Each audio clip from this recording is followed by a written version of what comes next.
Hello and welcome to Teaching the Holocaust Using Children's Literature for grades 3 through 5.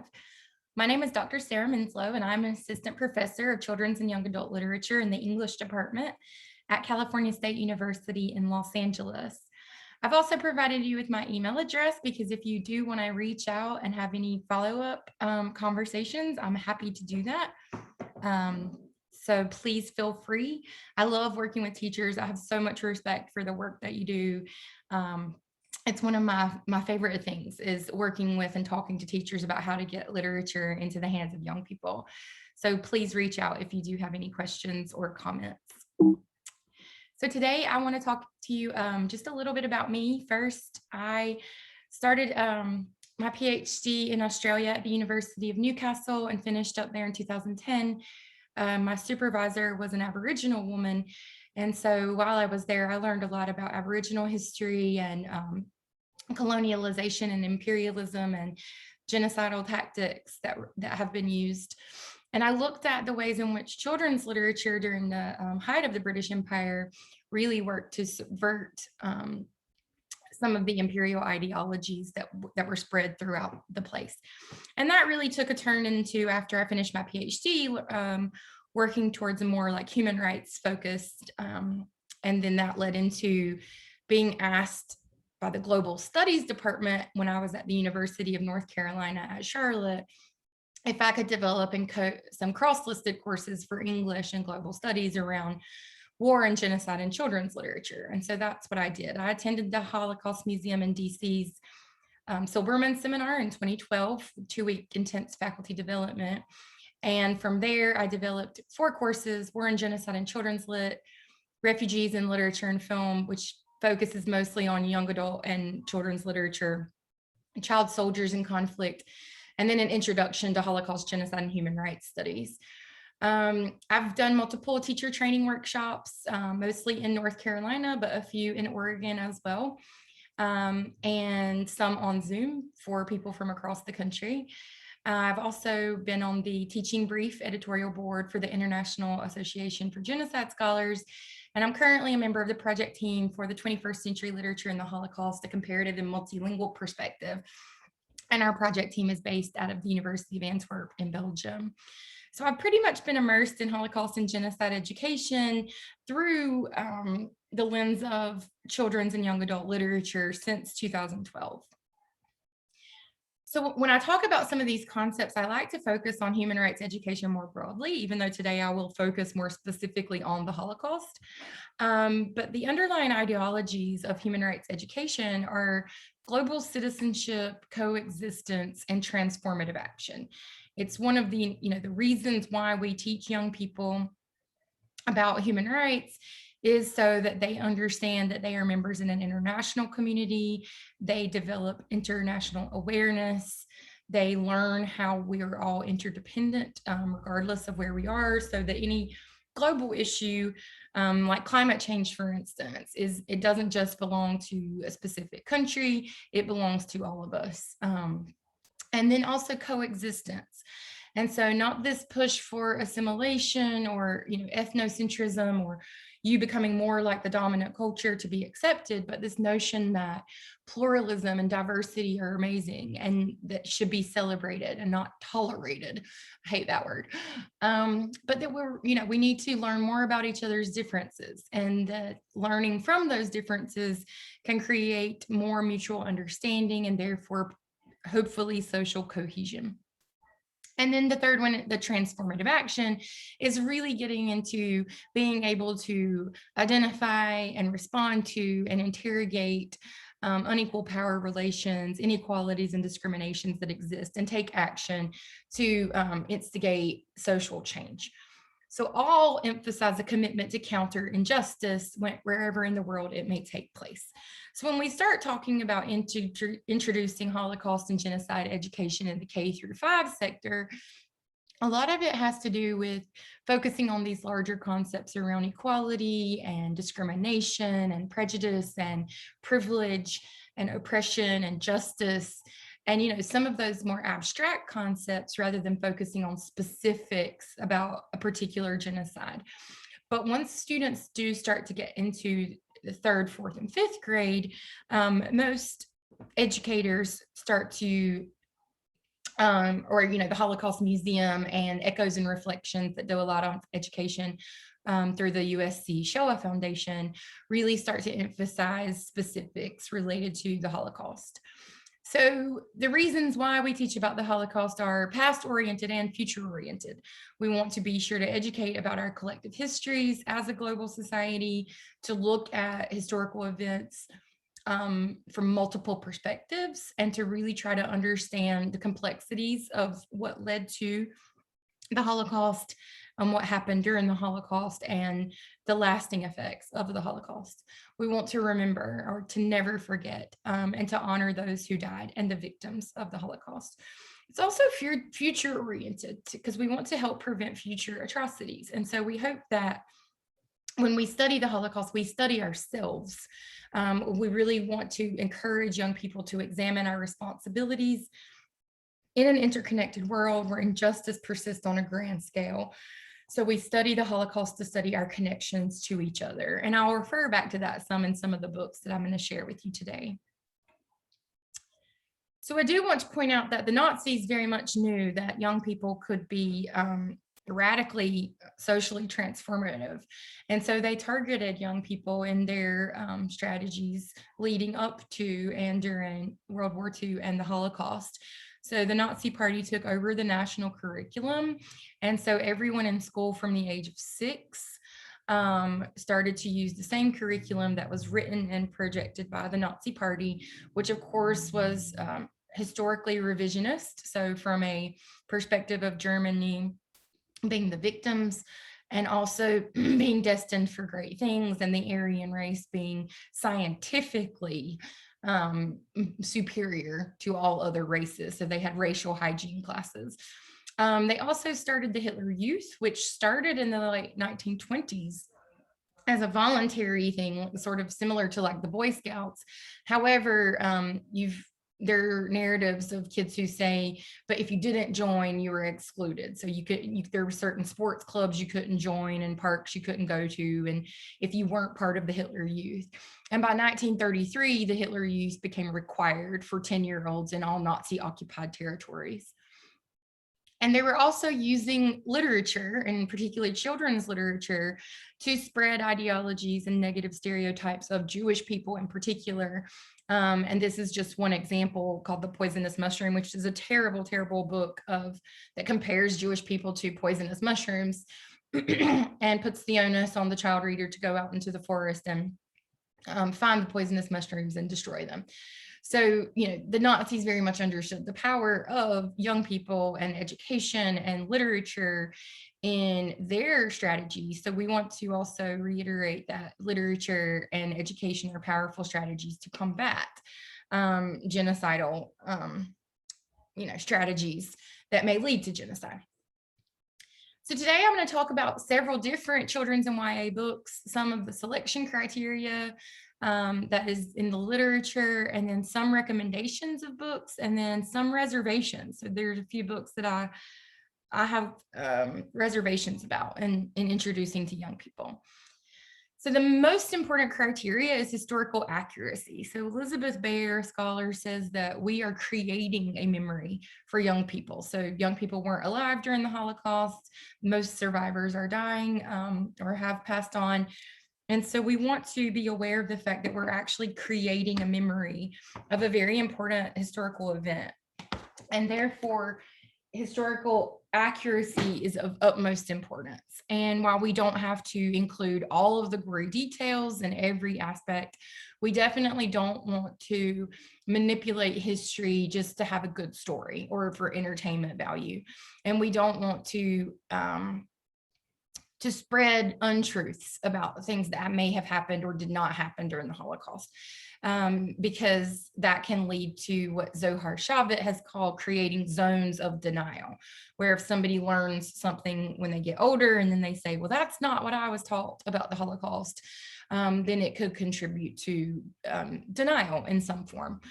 So we want to weigh up the potential beneficence with the potential to traumatize young readers. And there are authors and illustrators who do an excellent job of employing distancing techniques through different kinds of focalizing characters, the use of allegory, the use of frame stories that provide comfort in knowing that a character does survive in the end, despite what they may go through during the book.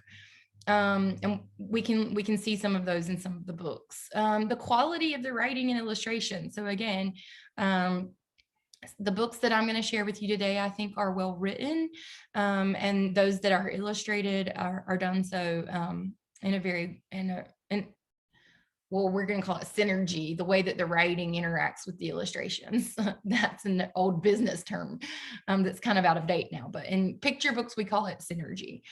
So the writing and the illustrations work well together to convey an important narrative. They also provide paratext, or the context that provides a framework of response. So a lot of authors will do this in an author's note, or they'll provide the context for World War II or what was going on, or they'll provide photographs or maps relevant to the story or the people whose lives the story is based on.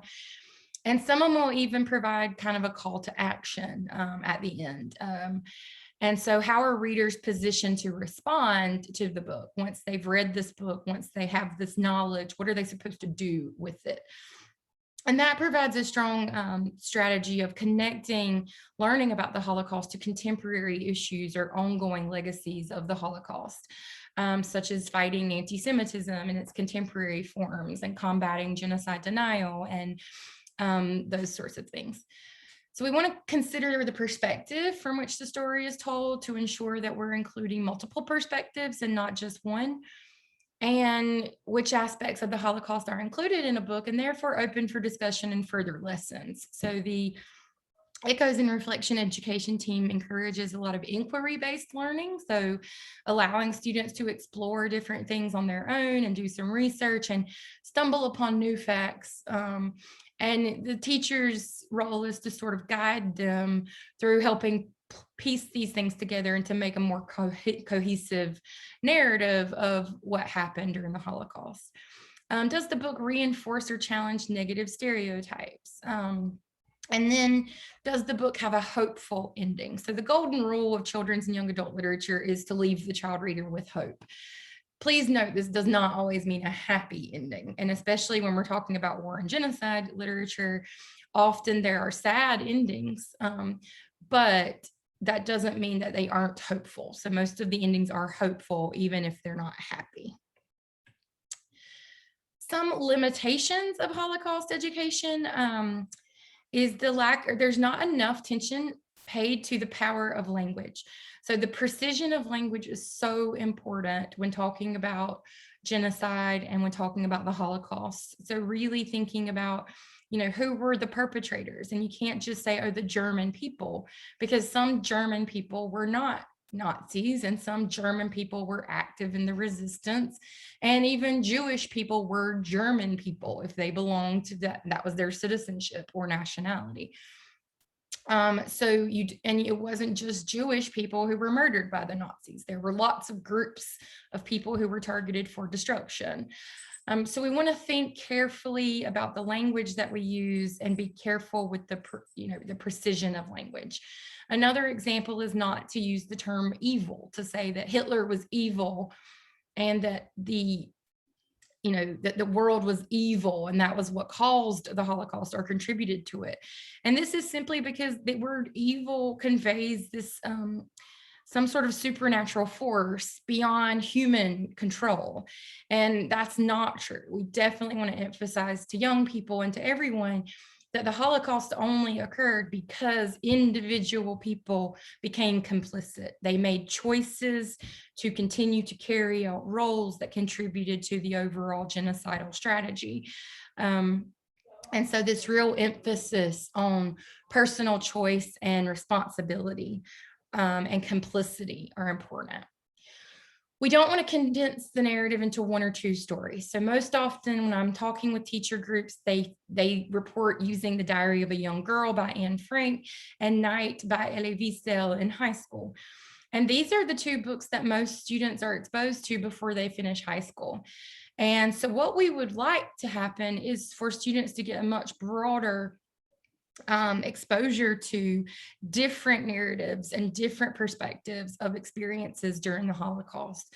So these two books can be really useful, but it's problematic if they're the only two books that people have and they think that Anne Frank's experience in hiding with her family was, the worst that happened to the Jews or something along those lines. It doesn't go into the camps. It doesn't go into the ghettos. And so even when Anne Frank's family is taken, her diary stops.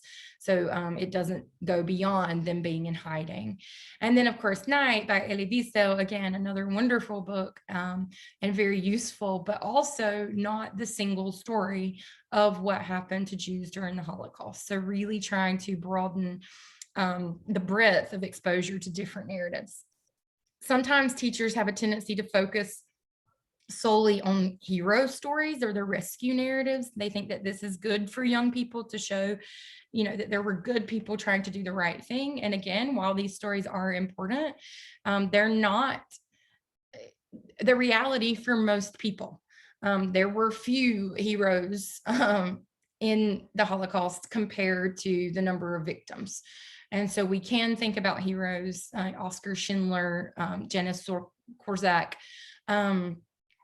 but we don't want to focus explicitly on those as if there was more rescuing and helping going on than there actually was.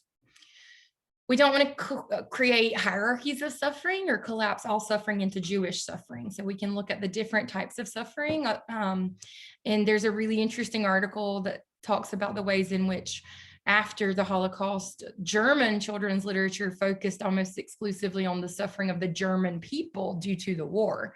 And so again, that is problematic. So if you only focus on specific people's suffering or say they had it worse than this other group, then you're creating hierarchies of suffering that just don't need to be there. Genocide is terrible, war is terrible, and people suffer in all kinds of different ways.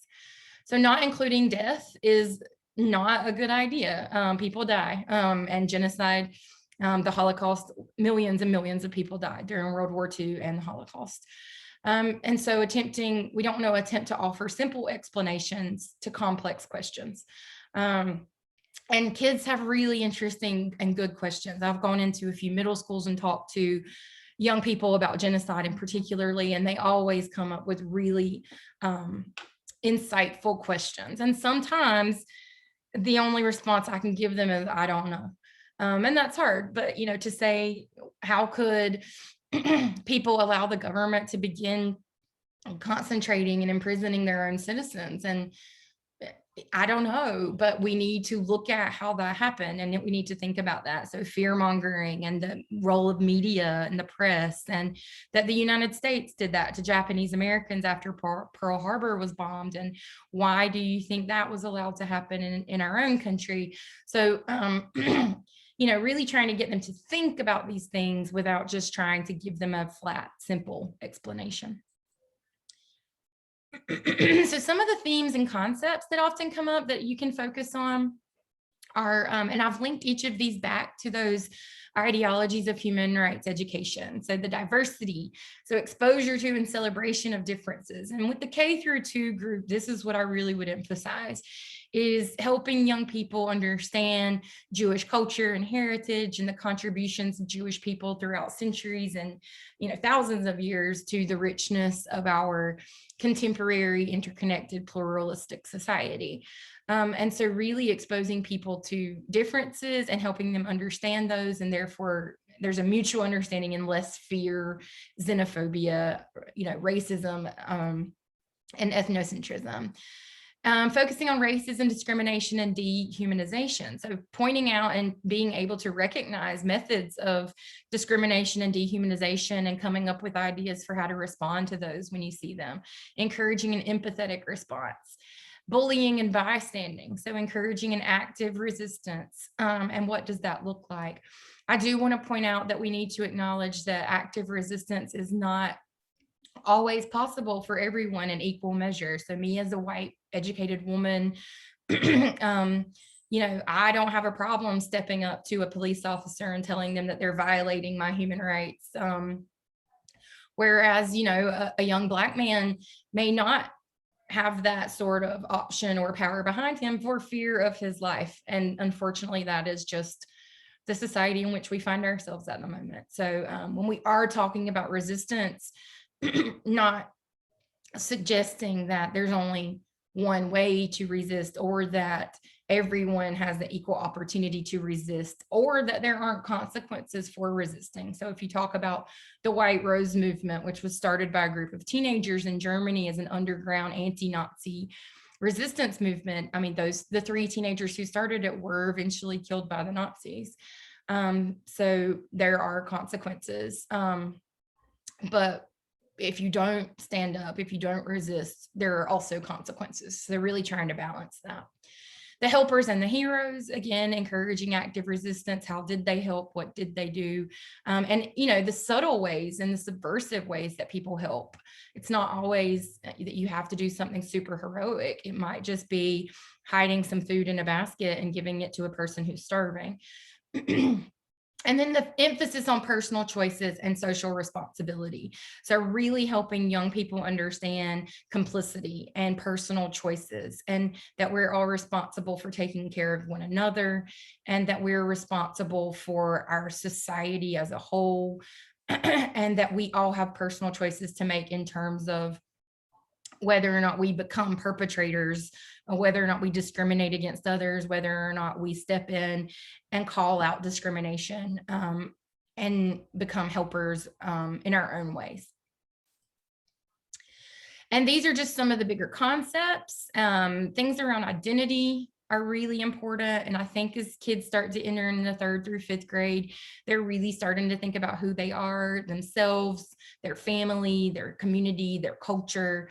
So introducing them to otherness, people who are different from them, talking about ethnocentrism, talking about stereotypes, anti-Semitism, privilege, and emphasizing the need to be good listeners and try to educate ourselves about people who are different from us. And then action. So, you know, prejudice, discrimination, agency, bystanding, victim blaming, hate speech, oppression, those sorts of things. And that can even action around voting and democracy, and being engaged citizens. And then these larger concepts, more abstract concepts around empathy and equality and morality and justice. So for grades 2 through 4, these are some books that are more, they embrace and portray some of these larger concepts, and they can be used for younger children. I really like What Can a Citizen Do? The Youngest Marcher shows an activist child marching with Martin Luther King, even though she's only 10. You've got Horton Hears a Who, which I love to use to teach about the responsibility to protect and to use one's voice to help people who aren't able to help themselves. And then there's a few here around immigration and welcoming new people into a society and valuing our differences in a lot of ways. But if we want to focus specifically on Holocaust literature for today, there are a few books I want to share with you. So the first one for this grade level, I would say, is Hidden. This is a really great, it's in a kind of cartoony sort of graphic novel. There is a frame story where a grandmother is telling her granddaughter about her experiences during the Holocaust. And what that does is it creates a buffer so that when the grandmother does flash back to her own childhood, and we do see her being discriminated against, being made to wear a Star of David, being kicked out of school, having, you know, family separation, we know that she survives because we've already met the grandmother and she's telling her story from her childhood. It does heavily emphasize the social death experienced by Jews after leading up to World War II, where there was, you know, discriminatory laws, the Nuremberg laws were passed, and Jews became increasingly excluded from society. And then acts of resistance and helpers. So people that helped this grandmother, who hid her neighbors who would bring them food, and those sorts of things. Daniel's story on the right here is goes along with the U.S. Holocaust Memorial Exhibit for young people. So they encourage it for 4th, 5th, and 6th graders. And so it follows along with this book by Carol Matas that really is about Daniel and his family, and then their lives prior to the passing of the Nuremberg laws, and then the discrimination and dehumanization they started to experience. So because there's a child focalizing character, Daniel, the child reader experiences what he does through his eyes. And so there's this report, there's a gradual introduction of new information about what he's going through.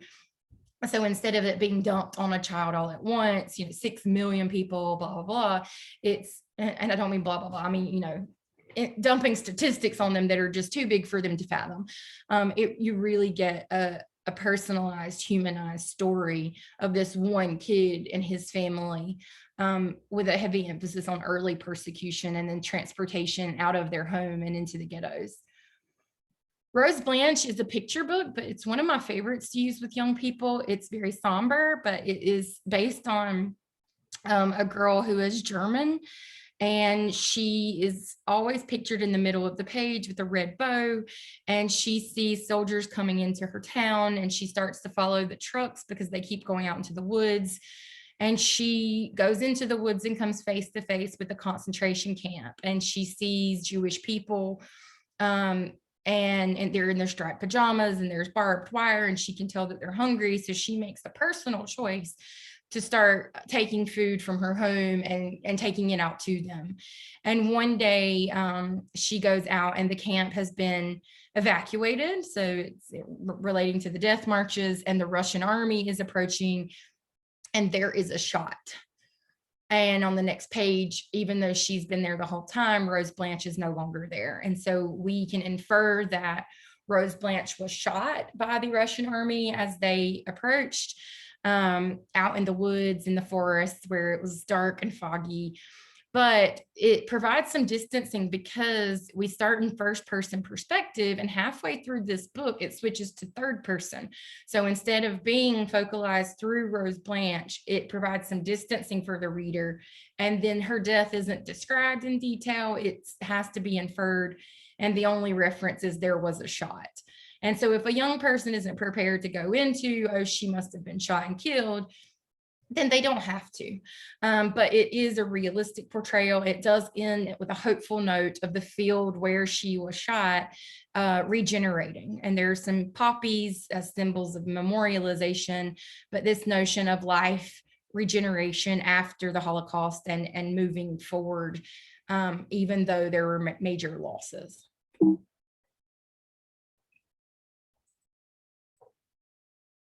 So if you want to introduce, these are some early, chapter books. I remember reading Number the Stars in 5th grade and being very impacted by it. But there are also other books that you can include to ensure we're representing diverse experiences during the Holocaust. So Number the Stars by Lois Lowry is a great one. She's a wonderful writer for young people. She handles the story with respect and with depth, in a way that is manageable for most young people. And I would never recommend a book for all young people. Like, how can you possibly know? But for most young people, if you're making pedagogical choices, I think this is a good book. It is the Gentile friend who has a Jewish friend, and the Gentile friend becomes the helper and helps to hide her best friend. She sees and witnesses the very early discrimination that leads her friend and her family into hiding. They are displaced from their home. And so this notion of experiencing this through the eyes of a Gentile, while she can see that this is wrong and discriminatory, and not fully understanding what to do about it, but helping in ways that she feels she's able. The Devil's Arithmetic, Jane Yolen is another wonderful writer for young people, historical fiction.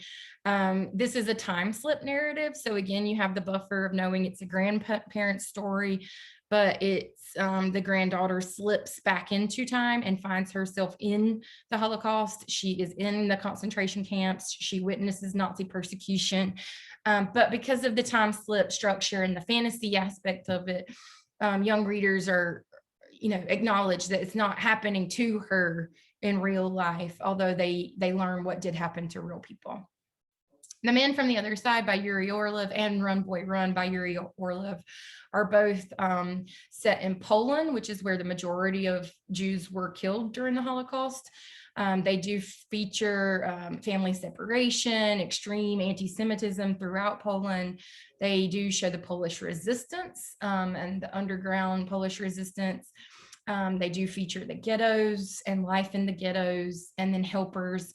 And then in Run Boy Run, a young boy is, separated from his family. He's trying to survive in the Polish forest by himself. And his dad tells him to change his name and practice Christianity. And he's like, but never forget you're a Jew. So this notion of having to hide your Jewishness in plain sight and the effects on one's identity, and how that leads to identity fragmentation, trying to change your name and change your family and change your appearance and change your religion and change the language that you may speak. All of that really affects a child's understanding of self. A series that I particularly like is the Morris Glitsman series. I often teach once and then in my class when I'm training teachers. And again, I think once is suitable for a 4th and 5th grade audience. You could even do it as a read aloud with 3rd graders probably, but it covers a lot of the details, but it does so in a way where there is a lot of distancing. So we do start out following a young Jewish boy whose parents have hidden him in a Catholic orphanage. He has very little understanding of what's going on, except that he was told to change his name, and his parents said that they would come back and get him when it was safe. And so he decides to leave the orphanage because he sees Nazis burning books, and his parents were Jewish bookstore owners. So he feels like he has to go warn them. And it follows his story from once he leaves the Catholic orphanage and he's trying to survive. He makes friends with a girl of Nazi parents, and her parents have been killed by the Polish resistance. He also befriends a boy in the Hitler Youth, and it shows similarities between children who fit into these different categories. So a Hitler Youth boy can befriend a Jewish boy who can befriend a little girl whose parents were Nazis. But it deals with displacement, it deals with the loss of family, it deals with fragmented identity, it deals with the main character having to come to terms gradually with recognizing that he is in danger. It is because he's Jewish and that his parents are probably dead. And then as the series progresses, he's trying to formulate a new family and continuing to survive. And then some of the later books go into after the Holocaust and the lasting effects on families and on people who did survive. Another author I really like for this age group is Alan Gratz. He's based out of North Carolina, which is my home state. And he has a really popular book at the moment called Refugee that a lot of middle school instructors have been teaching. But he has a whole bunch of books about World War II. And some of them are explicit to the Holocaust and some are not. But World War II Allies is a lot about D-Day. Project 1065 is about World War II. And then Prisoner B 3087 is about concentration camps from a Jewish perspective. And then Refugee includes 3 narratives, and one of them is Joseph Landau and his family, and it is set during the Holocaust. He and his family are members of refugees on the St. Louis, the ship that leaves Nazi-occupied Europe and goes to Cuba. And upon arriving in Cuba, they are told that they cannot disembark. And so the ship actually went up and was off the coast of Miami, waiting for US Congress to decide whether or not they would accept these Jewish refugees, and the US Congress voted not to. And so all of the Jews on the St. Louis were sent back to Europe. And the majority of them were killed during the Holocaust. And so that's one of the narratives that is represented in this book. And the other 2 are during the Cuban crisis, Cuban riots in Havana in the 80s under Fidel Castro, and then the Syrian civil war that is ongoing. And so you can kind of use this book to learn about the Holocaust, but also to see, some comparative experiences of people experiencing dehumanization, of people being oppressed by governments, of people being forced to leave their homes, and struggling to survive and having to make these really horrible choiceless choices. So there's a lot of really good stuff that comes out of these books for conversation. And they're also written in a way that I think young people enjoy. There's short chapters, there's cliffhangers, there's gradual introduction of new things, but they do include death, and they do include, tragedy, although they do have hopeful endings. Some of the books that I have real reservations about, and I'm going to emphasize The Boy in the Striped Pajamas mostly because I've talked to so many people and teachers who start to say, oh, they love this book, they love the movie. And the reason that I have such issues with it are really twofold. One is that it's fictional, and not just fictional, it's called a fable, but it is so historically inaccurate. There is no way that an 8-year-old commandant's son would not have known what was going on in Auschwitz. He would have been a member of the Nazi Party from birth. He would have been taught explicitly to hate Jewish people. And it's the idea that he and his sister sort of live in this bubble of of ignorance is not, it's historically inaccurate. And it's also because it really infantilizes Bruno, the commandant's son. He talks like a baby, even though he's 8 years old. And it just sort of makes him seem like an infant rather than a child who is capable of realizing what is going on and making personal choices. And the big problem with the book is the ending, where we as readers are positioned to feel really bad because the wrong boy gets put into the gas chambers. So Bruno is the commandant's son, and he is ushered into the gas chambers with the Jewish people. And yet we're supposed to be shocked and in horror because the German boy accidentally got put into the gas chamber. And it's like, no, I'm not here to sympathize with the Auschwitz commandant's son at this point. So it's just really problematic in a lot of those ways. And not to say it's not taught, because it is, but if it is, it needs to be done in a way that helps young people understand some of the less realistic aspects of the book. And so the notion that it would be the one book that a student might read about the Holocaust in any grade level makes me cringe. Briar Rose by Jane Yolen is also, it's a fantasy book, set like Snow White, really, as a fairy tale. And the real issue with it is, again, it can be taught well, but at the end, it suggests that the girl wakes up after she's been in the gas chamber. So she's been gassed, and then she wakes up and like manages to survive. And that is just not true. No one survived the gas chambers. So again, you would have to ensure that you let young people know that if this is a book you chose to use. The Yellow Star, which is the King Christian of Denmark, where all of the people in Denmark, the king said, well, since Jews are required to wear stars in order to help hide them, we will all wear stars. We'll all wear stars.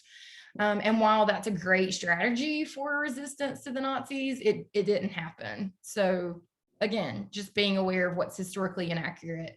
And Let the Celebrations Begin is just way too happy and smiley, and it's pastel colors, and Jews are in the concentration camp making little toys for the holiday. And while that is a form of resistance to find ways to hold on to one's culture, even while you're in the concentration camp, there is no suggestion that their lives are terrible.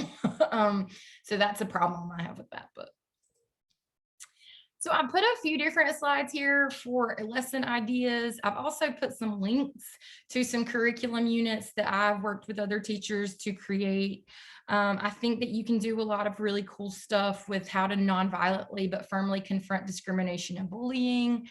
I think you could do some great stuff with the responsibility to protect, with Horton Hears a Who, and even, in 3rd grade, Yertle the Turtle, and the Sneetches. All of those are relevant to Holocaust education for younger audiences.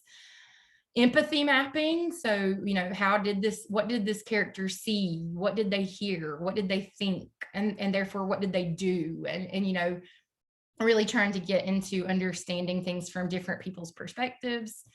Interviewing a grandparent or just anybody older about history or something in their life experience, and then learning about one's own rights. So being introduced to the Declaration of Human Rights, which did come about after the Holocaust. Eleanor Roosevelt got people together, formed a committee through the League of Nations to write down the Universal Declaration of Human Rights. And while it is problematic in some respects, it also was the first foundational document for creating the International Criminal Tribunal and really being able to hold people accountable and to hold governments accountable when they have grave violations against human rights. Jojo Rabbit is a movie that I love, and again, I think it's one of those where we see a child and it provides some comic relief and humor. It raises a lot of questions about the different roles that people played, but it also has some sad endings and people die, and you're learning what to do and how to go on after. Friends from different backgrounds. So what do you have in common? So learning to understand that even though we come from different cultures or ethnicities, that we still have certain things in common.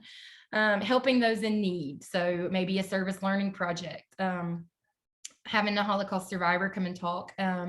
Inquiry-based learning, so research into like the different resistance movements, research into Russia's role in World War II, research into the American response, research into different countries' responses to the refugee crisis.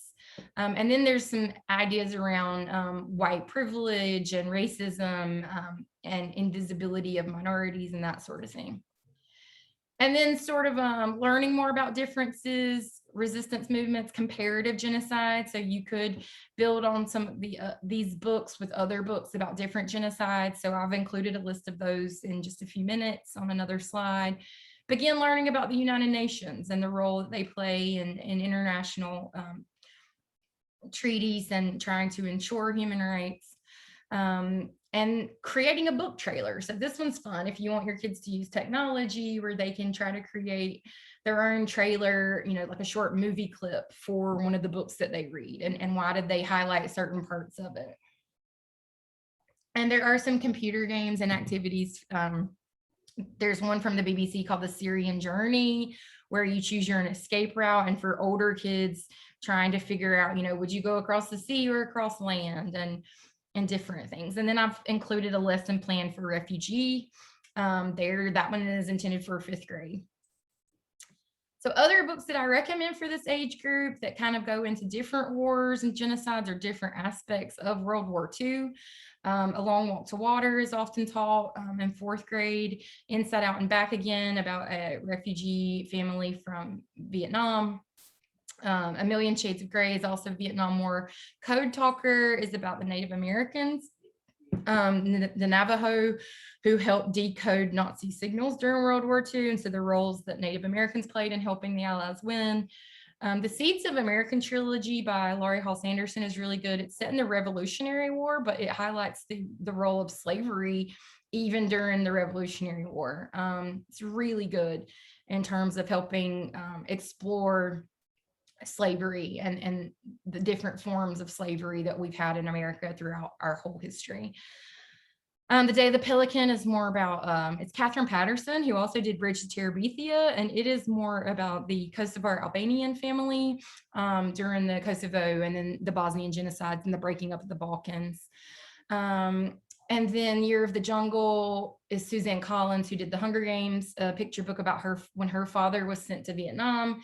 And So Far from the Sea is a really good picture book by Eve Bunting that would be great for third grade, about the Japanese internment after the bombing of Pearl Harbor.